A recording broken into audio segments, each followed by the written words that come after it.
আসসালামু আলাইকুম। আবারও বরাবরের মতন নতুন একটি ভিডিও নিয়ে চলে আসলাম।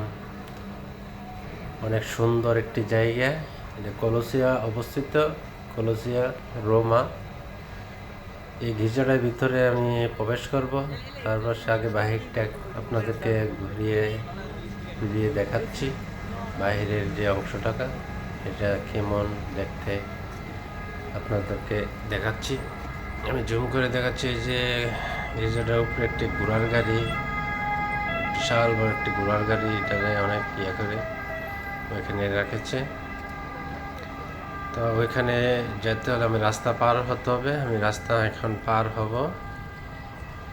রাস্তা পার হওয়ার জন্য সামনের দিকে যেতে হবে। সামনে যাচ্ছি আমি এখন। সামনে যে রাস্তাটা পার হব, এই যে রাস্তাটা, এখান থেকে আমি পার হব। হওয়ার পরে ওইটার ভিতরে আজকে ঢুকবে। এটার ভিতরে অনেক কিছু আছে, দেখার মতো অনেক জিনিস আছে। তাই আজকে আমিও এটার ভিতরে ঢুকবো।